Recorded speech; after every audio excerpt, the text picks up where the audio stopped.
നമസ്കാരം, എല്ലാവർക്കും എജ്യൂടെക്കിൻ്റെ ഓൺലൈൻ ക്ലാസ്സിലേക്ക് സ്വാഗതം.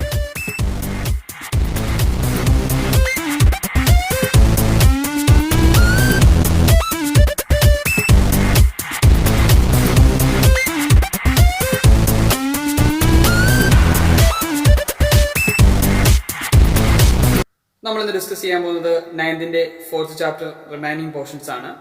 നമ്മൾ ലാസ്റ്റ് ക്ലാസ്സിൽ പീരിയോഡിക് ടേബിൾ എന്ന ചാപ്റ്ററിനകത്ത് നമ്മൾ in the history of classification of elements നമ്മൾ മൂലക വർഗീകരണത്തിന്റെ ചരിത്രമാണ് പറഞ്ഞുകൊണ്ടിരുന്നത്. അതിനകത്ത് നമ്മൾ 3 ക്ലാസിഫിക്കേഷൻസ് പറഞ്ഞായിരുന്നു. ലാസ്റ്റ് പറഞ്ഞു നിർത്തിയത് ന്യൂലാൻഡ്സ് ക്ലാസിഫിക്കേഷൻ, ലോ ഓഫ് ഒക്ടേഴ്സ്, അഷ്ടക നിയമം അല്ലെങ്കിൽ അഷ്ടക നിയമം വരെയാണ് നമ്മൾ ലാസ്റ്റ് പഠിച്ചു നിർത്തിയത്. ഇത് നമ്മൾ പറയാൻ പോകുന്നത് മറ്റൊരു ക്ലാസിഫിക്കേഷനെ കുറിച്ചാണ്. ക്ലാസിഫിക്കേഷൻ യൂസിങ് ടേബിൾ, ഒരു പട്ടിക ഉപയോഗിച്ചിട്ടുള്ള ക്ലാസിഫിക്കേഷനെ കുറിച്ചാണ് പറയാവുന്നത്. പട്ടിക രൂപത്തിൽ മൂലകങ്ങളെ ക്ലാസിഫൈ ചെയ്യുന്നതിനെ കുറിച്ചാണ്. ഓക്കെ, ഈ പട്ടിക രൂപത്തിൽ ആദ്യമായിട്ട് മൂലകങ്ങളെ ക്ലാസിഫൈ ചെയ്ത ശാസ്ത്രജ്ഞൻ എന്ന് പറയുന്നത് മെൻഡലീവ് ആണ്. Dmitri Ivanovich Mendeleev. നമുക്ക് ഇങ്ങനെ മതി, മെൻഡലീവ് എന്ന് പറഞ്ഞു. മെൻഡലീവ് എന്ന് പറയുന്ന സയന്റിസ്റ്റ് ആണ് ആദ്യമായിട്ട് പട്ടിക രൂപത്തിൽ മൂലകങ്ങളെ ക്ലാസിഫൈ ചെയ്തത്. Dmitri Ivanovich Mendeleev. Okay, who created a table for the first time for the classification of the elements. Okay, Dmitri Ivanovich Mendeleev എന്ന സയന്റിസ്റ്റ് ആണ് ആദ്യമായിട്ട് മൂലകങ്ങളെ വർഗീകരിക്കാനായിട്ട് ഒരു പട്ടിക തയ്യാറാക്കുന്നത്. So he is known as the father of periodic table. അതുകൊണ്ട് തന്നെ അദ്ദേഹത്തിനെ വിളിച്ച പേരാണ് പീരിയോഡിക് ടേബിളിന്റെ അല്ലെങ്കിൽ ആവർത്തന പട്ടികയുടെ പിതാവ് എന്നാണ് അറിയപ്പെടുന്നത്. മെൻഡലീവ് അറിയപ്പെടുന്നത്. അവർ ഇപ്പൊ മൂലകങ്ങളെ ക്ലാസിഫൈ ചെയ്യുന്നതിന് വേണ്ടി, വർഗീകരിക്കുന്നതിന് വേണ്ടി ആദ്യമായിട്ട് ഒരു പട്ടിക തയ്യാറാക്കിയതാണ് മെൻഡലീവ് എന്ന് പറയുന്ന സയന്റിസ്റ്റ് ആണ്. So he is known as the father of periodic table. Periodic ടേബിളിന്റെ പിതാവ് എന്നറിയപ്പെടുന്ന ആരാണ്? മെൻഡലീവിനാണ് പീരിയോഡിക് ടേബിളിന്റെ പിതാവ് എന്നറിയപ്പെടുന്നത്. Okay, at that time he classified the known 63 elements into the increasing order of their atomic mass. അപ്പോൾ അദ്ദേഹം ചെയ്തത് എന്താണെന്ന് വെച്ച് കഴിഞ്ഞാൽ, ഈ പട്ടികയ്ക്കകത്ത് എലമെന്റ്സിനെ എങ്ങനെയാണ് ക്ലാസിഫൈ ചെയ്യുന്നത് വെച്ച് കഴിഞ്ഞാൽ, അന്ന് അറിയപ്പെട്ടിരുന്ന, അദ്ദേഹം ആ ഒരു ടേബിൾ ഉണ്ടാക്കുന്ന സമയത്ത് അറിയപ്പെട്ടിരുന്ന 63 മൂലകങ്ങളെ അവയുടെ അറ്റോമിക മാസിന്റെ ആരോഹണ ക്രമത്തിൽ, അറ്റോമിക മാസ് കൂടി വരുന്ന ക്രമത്തിൽ ഇൻക്രീസിംഗ് ഓർഡറിൽ എന്ത് ചെയ്തു? ക്രമീകരിച്ചു. അങ്ങനെ ക്രമീകരിച്ചപ്പോൾ it was found that the chemical and physical properties of elements were repeated at regular intervals. അങ്ങനെ അദ്ദേഹം 63 മൂലകങ്ങളെ അറ്റോമിക മാസിന്റെ ആരോഹണ ക്രമത്തിൽ ക്രമീകരിച്ചപ്പോൾ അദ്ദേഹം കണ്ട കാര്യം എന്ന് പറയുന്നത്, ഓരോ നിശ്ചിത ഇടവേളകളിലും മൂലകങ്ങളുടെ രാസഭൗതിക ഗുണങ്ങൾ ആവർത്തിച്ചു വരുന്നതായിട്ട് കാണാൻ പറ്റി. Okay, thus he classify the elements and formulate the periodic table. ഇങ്ങനെ അദ്ദേഹം വർഗീകരിച്ചുകൊണ്ട് അദ്ദേഹം ഒരു പീരിയോഡിക് ടേബിളിന് രൂപം കൊടുത്തു. അപ്പൊ എന്താ ചെയ്തത്? The non 63 elements were classified or arranged in the increasing order of their atomic mass. It was found that the physical and chemical properties of the elements were repeated at a regular intervals. Okay, and he formulated the periodic table. Also he introduced a periodic law for the classification of the elements. അപ്പോൾ ഇങ്ങനെ വർഗീകരിച്ചുകൊണ്ട് ഒരു periodic നിയമം അദ്ദേഹം പ്രസ്താവിക്കുകയുണ്ടായി. അതായത് മൂലകങ്ങളെ വർഗീകരിച്ചപ്പോൾ ഒരു നിശ്ചിതമായ ഇടവേളകളിലും മൂലകങ്ങളുടെ ഗുണങ്ങൾ ആവർത്തിച്ചു വരുന്നതായിട്ട് കണ്ടു. അങ്ങനെ അദ്ദേഹം ഒരു പീരിയോഡിക് നിയമം ആവിഷ്കരിക്കുകയുണ്ടായി. That is called Mendeleev's periodic law. അതിന് അറിയപ്പെടുന്ന പേരാണ് മെൻഡലീവിന്റെ പീരിയോഡിക് ലോ എന്നാണ് അറിയപ്പെടുന്നത്. മെൻഡലീവിന്റെ പീരിയോഡിക് നിയമം എന്നാണ് വിളിക്കുന്നത്. അതിന്റെ സ്റ്റേറ്റ്മെന്റ് ഇങ്ങനെയാണ്: the physical and chemical properties of the elements are the periodic functions of their atomic masses.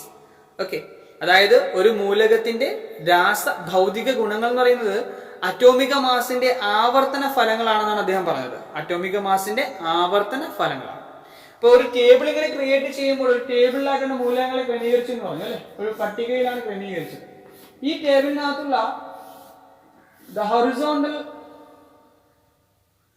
Horizontal rows are called, നമ്മളെ ഹൊറിസോണ്ടൽ റോസിനെ, വിലങ്ങനെയുള്ള നിരകളെ നമ്മൾ ആദ്യം ഒരു പേര് വിളിച്ചിട്ട് ദീസ് ആർ കോൾഡ് പീരീഡ്സ് എന്ന് വിളിച്ചു. Periods and the vertical columns are called groups.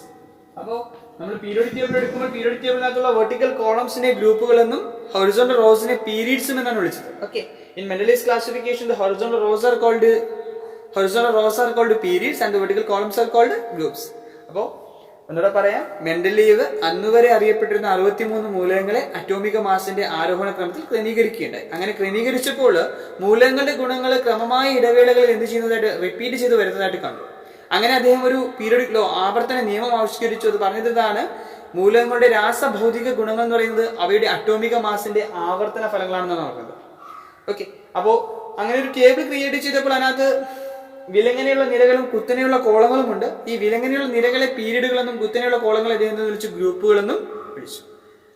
This about Mendeleev's classification. അപ്പൊ മെൻഡലീവിന്റെ വർഗീകരണം മനസ്സിലായോ? മെൻഡലീവ് ആണ് ഒരു പീരിയോഡിക് ടേബിൾ എന്നുള്ള ഒരു ആശയം കൊണ്ടുവന്നതാണ് മെൻഡലീവ് ആണ്. So he is known as father of periodic table. Periodic ടേബിളിന്റെ പിതാവ് എന്നറിയപ്പെടുന്നതാണ് മെൻഡലീവിനാണ്. Okay, what is the periodic law? Periodic law പറയുന്നതാണ് the chemical and physical properties of the elements are the periodic functions of their atomic masses. അറ്റോമിക മാസിന്റെ ക്രമത്തിലാണ് ക്രമീകരിച്ചത്. മൂലകങ്ങളുടെ രാസഭൗതിക ഗുണങ്ങൾ എന്ന് പറയുന്നത് അറ്റോമിക മാസിന്റെ ആവർത്തന ഫലങ്ങളാണെന്നാണ് ആര് പറഞ്ഞത്? മെൻഡലീവ് പറഞ്ഞത്. ഇനി നമ്മൾ പറയാൻ പോകുന്നത് ഇതിനകത്തുള്ള ഈ ഒരു മെൻഡലീവ്സിന്റെ ക്ലാസിഫിക്കേഷനകത്തുള്ള മെറിറ്റ്സും ഡിമെറിറ്റ്സിനെ കുറിച്ചാണ്. അതായത് advantages and limitations of Mendeleev's classification. മെൻഡലീവിന്റെ വർഗീകരണത്തിന്റെ അഡ്വാൻറ്റേജസിനെ കുറിച്ചാണ് ഫസ്റ്റ് നമ്മൾ ഡിസ്കസ് ചെയ്യാൻ പോകുന്നത്. അപ്പൊ നമ്മൾ പറഞ്ഞായിരുന്നു ഗ്രൂപ്പിലും പീരിയഡ്സിലുമായിട്ടാണ് എലമെന്റ്സിനെ ക്ലാസിഫൈ ചെയ്തെന്ന് പറഞ്ഞായിരുന്നു അല്ലേ. സോ ഫസ്റ്റ് നമ്മൾ അഡ്വാൻറ്റേജിനെ കുറിച്ചാണ്. First advantage. സോ ഫസ്റ്റ് നമ്മൾ പറയാം advantage of Mendeleev's classification. Advantage ആണ് പറയാൻ പോകുന്നത്. പറഞ്ഞായിരുന്നു എലമെന്റ്സിനെ അറ്റോമിക മാസിന്റെ ആരോഹണ ക്രമത്തിൽ ക്രമീകരിക്കുമ്പോൾ അവയുടെ ഗുണങ്ങൾ, അവയുടെ സ്വഭാവങ്ങൾ ക്രമമായ ഇടവേളകൾ റിപ്പീറ്റ് ചെയ്യുന്നു പറഞ്ഞു. ഇങ്ങനെ ഒരേ സ്വഭാവമുള്ള മൂലകങ്ങളെ ഇങ്ങനെ അറേഞ്ച് ചെയ്തപ്പോൾ ഒരേ സ്വഭാവമുള്ള മൂലകങ്ങളെ ഒരേ ഗ്രൂപ്പിൽ വരത്തക്ക രീതിയിലാണ് അദ്ദേഹം എന്ത് ചെയ്തത്? അറേഞ്ച് ചെയ്തത്. Okay, he arranged elements in such a way that the elements with similar properties are arranged in same group. The elements with similar properties are arranged in same group. ഒരേ സ്വഭാവമുള്ള മൂലകങ്ങളെ ഒരേ ഗ്രൂപ്പിൽ വരത്തക്ക രീതിയിലാണ് ആരെ ക്രമീകരിച്ചത്? മെൻഡലീവ് മൂലകങ്ങളെ ക്രമീകരിച്ചത്. Okay, so it makes learning chemistry easy. അപ്പൊ രസതന്ത്ര പഠനം കുറച്ചുകൂടി ഈസി ആക്കാൻ ഇത് സഹായിച്ചു. അപ്പൊ എന്താണ് പറഞ്ഞത്? ഒന്നാമത്തെ പ്രോപ്പർട്ടി, ഒന്നാമത്തെ അഡ്വാൻറ്റേജ് ആയിട്ട് പറഞ്ഞതാണ് he arranged elements in such a way that the elements with the similar properties are arranged in same group. ഒരേ സ്വഭാവമുള്ള മൂലകങ്ങളെ ഒരേ ഗ്രൂപ്പിൽ വരത്തക്ക രീതിയിലാണ് ആര് അറേഞ്ച് ചെയ്തത്? മെൻഡലീവ് അറേഞ്ച് ചെയ്തത്. ഇത് രസതന്ത്ര പഠനം കൂടുതൽ സുഗമമാക്കുകയാണ് ചെയ്തത്. That is the first advantage of Mendeleev's classification. Second one, some elements did not follow the correct ascending order of their atomic masses. അപ്പൊ എന്താ പറഞ്ഞത്? നമ്മൾ അറ്റോമിക മാസിന്റെ അസെൻഡിങ് ഓർഡറിലാണ് എലമെന്റ്സിനെ ക്ലാസിഫൈ ചെയ്തിരിക്കുന്നത് പറഞ്ഞായിരുന്നു. പക്ഷെ എല്ലാ മൂലകങ്ങളെയും ഇത്തരത്തില് അല്ലെങ്കിൽ ചില എലമെന്റ്സ് ഈ അറ്റോമിക് മാസിന്റെ അസെൻഡിങ് ഓർഡർ അല്ലെങ്കിൽ ആ ഒരു ആരോഹണ ക്രമം കൃത്യമായിട്ട് പാലിക്കുന്നതായിട്ട് കണ്ടില്ല. So he point out that the wrong determination of atomic masses of some of the elements. ഇത് അദ്ദേഹം പറഞ്ഞത് ഇത് എന്തുകൊണ്ടാണെന്നാണ് പറഞ്ഞത്? ചില മൂലകങ്ങളുടെ അറ്റോമിക് മാസ് അന്ന് കണ്ടുപിടിച്ചത് തെറ്റാണെന്നാണ് അദ്ദേഹം പറഞ്ഞത്. So he corrected the wrongly determined atomic mass of some elements. അപ്പൊ അതിനുവേണ്ടി അദ്ദേഹം എന്ത് ചെയ്തു? ചില എലമെന്റ്സിന്റെ അറ്റോമിക് മാസുകൾ കറക്റ്റ് ചെയ്തിട്ടുണ്ടായി. അപ്പോൾ എന്താണ്? It was found that the ascending order of atomic masses did not follow correctly. Correct ആയിട്ട് എന്ത് ചെയ്യുന്നില്ല? അറ്റോമിക് മാസിന്റെ അസെൻഡിങ് ഓർഡർ കൃത്യമായിട്ട് ഫോളോ ചെയ്യുന്നില്ലെന്ന് മനസ്സിലായി. അസെൻഡിങ് ഓർഡർ കൃത്യമായിട്ട് എന്ത് ചെയ്യുന്നില്ല? Did not follow correctly. Ascending order did not follow correctly. Correct ആയിട്ട് ഫോളോ ചെയ്യുന്നില്ലെന്ന് ആർക്ക് മനസ്സിലായി? ആർക്ക് മനസ്സിലായി? മെൻഡലീവിന് മനസ്സിലായി. അദ്ദേഹത്തിന് വേണ്ടി പറഞ്ഞ കാര്യം ഇതാണ്: the wrong determination of atomic masses of elements. ചില മൂലകങ്ങളുടെ അറ്റോമിക മാസുകൾ റോങ് ആയിട്ടാണ് ഡിറ്റർമിൻ ചെയ്യുന്നത് അദ്ദേഹത്തിന് മനസ്സിലായി. And he corrected the wrongly determined atomic mass of elements. For example, നിങ്ങൾ നോക്കുകയാണെങ്കിൽ ബെർലിയത്തിന്റെ അറ്റോമിക മാസ് 14 എന്നാണ് അറിഞ്ഞിരുന്നത്. പക്ഷെ അതിനെ അദ്ദേഹം 9 എന്നാക്കി കറക്റ്റ് ചെയ്യുകയുണ്ടായി. ബെർലിയത്തിന്റെ അറ്റോമിക മാസ് 14 എന്നുള്ളത് എത്ര, അതൊക്കെ അറ്റോമിക് മാസ് 14 എന്നുള്ളത് എത്രയാക്കി മാറ്റി അദ്ദേഹം 9 എന്നായിട്ട് കറക്റ്റ് ചെയ്യുകയുണ്ടായി. That is another advantage of he corrected the atomic mass of wrongly determined elements. Okay, അതായത് ചില എലമെന്റ്സിന്റെ അറ്റോമിക് മാസ് റോങ് ആണെന്ന് പറഞ്ഞായിരുന്നു, അതിന് എന്ത് ചെയ്തിട്ടുണ്ടായി? കറക്റ്റ് ചെയ്യുകയുണ്ടായി. അപ്പൊ അതിനുവേണ്ടി columns were left vacant for the elements which were not known at that time. Okay, അതായത് അന്നുവരെ കണ്ടുപിടിക്കപ്പെട്ടില്ലാത്ത മൂലകങ്ങൾക്ക് വേണ്ടി എന്ത് ചെയ്തു? വേക്കന്റ് ആയിട്ട് കോളംസ് ഇട്ടിരുന്നു. Vacant columns. ഓക്കെ, ചില കോളംസ് വേക്കന്റ് ആയിട്ട് അന്നുവരെ കണ്ടുപിടിക്കപ്പെട്ടില്ലാത്ത എലമെന്റ്സിന് വേണ്ടി അദ്ദേഹം എന്ത് ചെയ്തു? വേക്കന്റ് ആയിട്ട് കോളംസ് ഇട്ടിട്ടുണ്ടായിരുന്നു.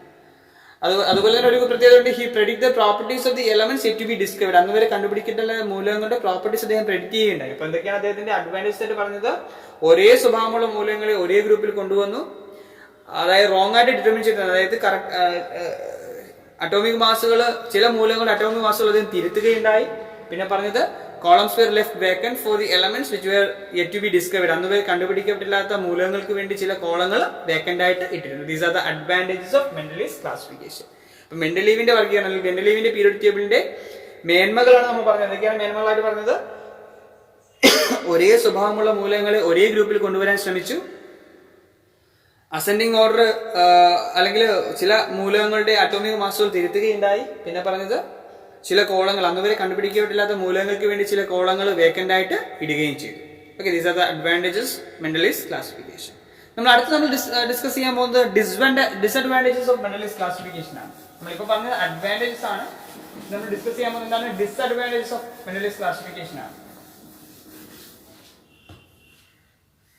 ഡിസഡ്വാൻറ്റേജസ്. അപ്പൊ നമ്മൾ അഡ്വാൻറ്റേജിൽ ഫസ്റ്റ് പറഞ്ഞത് ഇതാണ്. അഡ്വാൻറ്റേജിൽ ഫസ്റ്റ് പറഞ്ഞതാണ് ഒരേ സ്വഭാവമുള്ള മൂലകങ്ങളെ ഒരേ ഗ്രൂപ്പിൽ കൊണ്ടുവന്നു പറഞ്ഞു അല്ലേ. പക്ഷെ ഡിസഡ്വാൻറ്റേജ് പറയാൻ പോകുന്നത് the elements with different properties are included in same group. അതായത് വ്യത്യസ്ത സ്വഭാവമുള്ള മൂലകങ്ങൾ ചില സമയങ്ങളിൽ ചില ഇടത്ത് ഒരേ ഗ്രൂപ്പിൽ കൊണ്ടുവരേണ്ടതായിട്ട് വന്നു. അതായത് ഗുണങ്ങളിലെ ഡിഫറൻസ് പുലർത്തുന്ന എലമെന്റ്സിനെ കൂടി ഒരേ ഗ്രൂപ്പിൽ കൊണ്ടുവരേണ്ടതായിട്ട് വന്നു. That is the first disadvantage of Mendeleev's classification. The elements with different properties are arranged in same group. For example, the metals like copper, silver are included in first group, which contains lighter metals like sodium, potassium. The hard metals are copper, silver. കാഠിന്യം കൂടിയ metals ആയ copper, silver എന്നിവയെ soft metals ആയ sodium, potassium എന്നിവ അടങ്ങുന്ന ഗ്രൂപ്പിനകത്ത് കൊണ്ടുവരേണ്ടത്. That is one of the disadvantages Mendeleev's classification. The elements with different properties ഉള്ള എലമെന്റ്സിനെ എന്ത് ചെയ്യേണ്ടി വന്നു? ഒരേ ഗ്രൂപ്പിൽ കൊണ്ടുവരേണ്ടി വന്നു എന്നുള്ളത് മെൻഡലീവിന്റെ ക്ലാസിഫിക്കേഷന്റെ ഒരു ഡിസഡ്വാൻറ്റേജ് ആണ്. നമ്മൾ ആദ്യം പറഞ്ഞത് ഒരേ പ്രോപ്പർട്ടീസ് ഉള്ള എലമെന്റ്സിനെ ഗ്രൂപ്പിൽ കൊണ്ടുവന്നതാണ്. പക്ഷെ ചില കേസുകളിൽ ചില സാഹചര്യങ്ങളിൽ വ്യത്യസ്ത സ്വഭാവമുള്ള മൂലകങ്ങളെ കൂടി എന്ത് ചെയ്യേണ്ടി വന്നു? ഒരേ ഗ്രൂപ്പിൽ കൊണ്ടുവരേണ്ടി വന്നു. That is a major disadvantage of Mendeleev's classification. Second one എന്ന് പറയുന്നത് രണ്ടാമത്തെ ഡിസഡ്വാൻറ്റേജ് എന്ന് പറയുന്നത് no proper position is given for the element hydrogen. Actually the non metal hydrogen is placed in the group which contains the metals like sodium, potassium etcetera.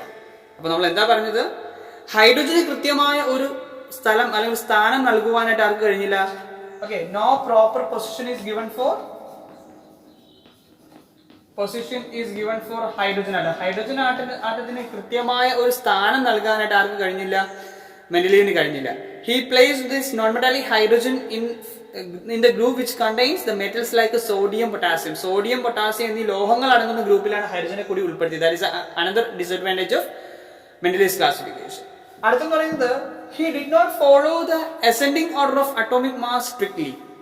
Okay, he didn't follow the ascending order of atomic mass. അപ്പൊ atomic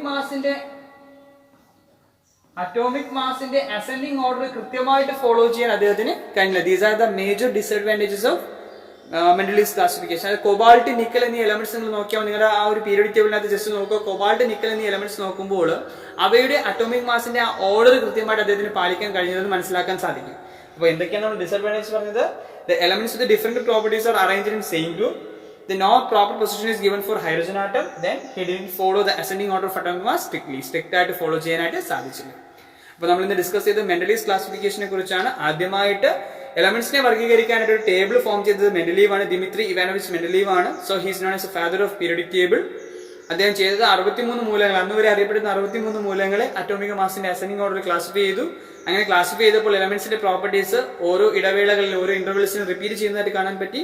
അതനുസരിച്ച് അദ്ദേഹം ഒരു law formulate ചെയ്തു. ആ ലോയുടെ വിളിച്ചവരാണ് Mendeleev's periodic law. അപ്പോൾ എലമെന്റ്സിനെ ക്ലാസിഫൈ ചെയ്തത് പീരിയഡ്സിലും ഗ്രൂപ്പ്സിലും ആയിട്ടാണ്. അതായത് the horizontal rows are called periods and the vertical columns are called groups. പിന്നെ പറഞ്ഞത് അതിന്റെ അഡ്വാൻറ്റേജസും ഡിസഡ്വാൻറ്റേജസും ആണ്. അഡ്വാൻറ്റേജസ് ആയിട്ട് പറഞ്ഞത് ഒരേ സ്വഭാവമുള്ള മൂലകങ്ങളെ ഒരേ ഗ്രൂപ്പിൽ കൊണ്ടുവരാൻ ശ്രമിച്ചു. പിന്നെ പറഞ്ഞത് ചില മൂലകങ്ങളുടെ അറ്റോമിക് മാസുകൾ തിരുത്തുകയുണ്ടായി.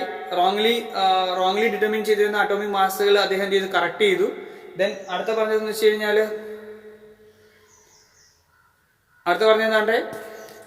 അന്ന് വരെ അറിയപ്പെട്ടിട്ടാത്ത മൂലകങ്ങൾക്ക് വേണ്ടി ചില കോളങ്ങൾ വേക്കന്റ് ആയിട്ടിട്ടു, ചില കോളങ്ങൾ എം ഡി ആയിട്ടിട്ടിരുന്നു. അവിടെ വരാൻ സാധ്യതയുള്ള എലമെന്റ്സിന്റെ പ്രോപ്പർട്ടീസ് പ്രെഡിക്റ്റ് ചെയ്യുകയും ചെയ്തു. ദെൻ നമ്മൾ ഡിസഡ്വാൻറ്റേജസ് ആയിട്ട് പറഞ്ഞത് ഡിഫറെന്റ് പ്രോപ്പർട്ടീസ് ഉള്ള എലമെന്റ്സിനെ കൂടി ഒരേ ഗ്രൂപ്പിൽ കൊണ്ടുവരേണ്ടി വന്നു. പിന്നെ ഹൈഡ്രജന് കൃത്യമായ ഒരു സ്ഥാനം നൽകാൻ കഴിഞ്ഞില്ല. അതുപോലെ തന്നെ അറ്റോമിക് മാസിന്റെ അസെൻഡിങ് ഓർഡർ കൃത്യമായിട്ട് പാലിക്കാനായിട്ട് കഴിയും. These are the disadvantages mentalist classification. അപ്പോൾ ഗ്രൂപ്പും പീരീഡ് മനസ്സിലായ groups means the vertical columns are called groups and the horizontal rows are called periods. Okay, this is about the Mendeleev's classification. എല്ലാവർക്കും മെൻഡലീവിന്റെ വർഗീകരണം മനസ്സിലായോ? അപ്പൊ ആദ്യമായിട്ട് periodic table എന്നുള്ള ആശയം മുന്നോട്ട് വെച്ചതാണ് ദിമിത്രി ഇവാനോവിച്ച് മെൻഡലീവ് ആണ്. ഓക്കെ, അപ്പൊ ഈ പോർഷൻസ് കൃത്യമായിട്ട് ഒന്നുകൂടെ ഒന്ന് കണ്ടു നോക്കുക, മനസ്സിലാക്കുക. It is very important topic. Advantage and disadvantages വളരെ വളരെ പ്രധാനപ്പെട്ടതാണ്. എക്സാമിന് പലപ്പോഴും അത് ചോദിച്ചിട്ടുണ്ട്. സോ നന്നായിട്ട് മനസ്സിലാക്കുക. നിങ്ങളുടെ അഭിപ്രായങ്ങൾ കമന്റുകളായിട്ട് രേഖപ്പെടുത്തുക. അടുത്ത ക്ലാസ്സിൽ കാണാം. നന്ദി, നമസ്കാരം.